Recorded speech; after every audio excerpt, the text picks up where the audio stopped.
Hello everyone, greetings from Washington DC.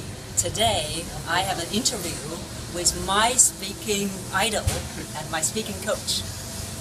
And he is so great that almost every product he comes out, I will always line up to buy it. And I'm so privileged to have him here, and I'll do an interview with him. And he is, drum roll please, the 1999 world champion for the public speaking, and Craig Valentine. The question I have for Craig is how to make our speeches impactful. I really appreciate you coming all the way out from Singapore just to have lunch with me. I appreciate it. No, listen, it's a very good question. How do you make your speeches more impactful? You have to master storytelling. Being able to tell a story and make a point, and then make that point have what I call a foundational phrase, which is a phrase that's fewer than 10 words that can be remembered and can be repeated. All right, the story needs to come from the heart. But here's the thing you have to understand. It doesn't have to be any spectacular story where you're climbing mountains and jumping out of planes with parachutes and this and that. Not that many people have done that, so now I can relate to that. It can be something very simple. Mark Brown, the 1995 world champion, says, your story doesn't have to be sensational, it just has to be sincere. So a lot of little things happen on a daily basis that you can turn into stories. I remember back in 2012, I was watching the Summer Olympics, the one that were in London. And my son, who was 7 years old, we were watching this, he was an equestrian, a 74-year-old equestrian from Japan. And my 7-year-old son are watching this on TV, and the commentators kept saying, they just kept mentioning the guy's age.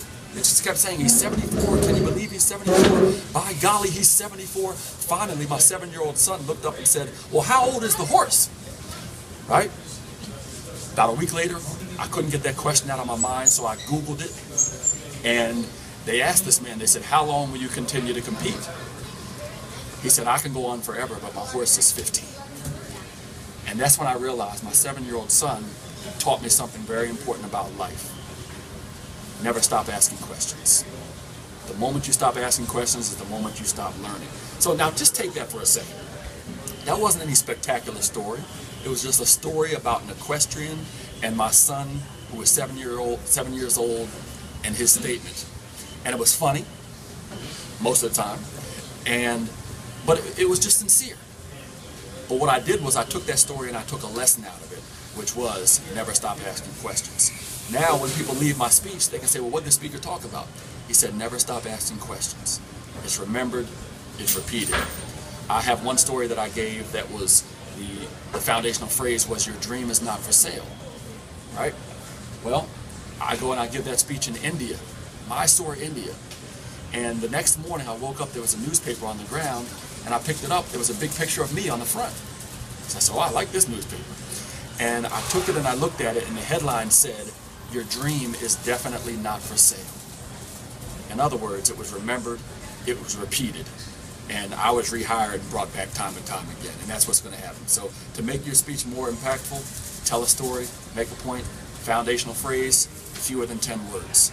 And make sure you have the right voice, and that's where Cynthia comes in.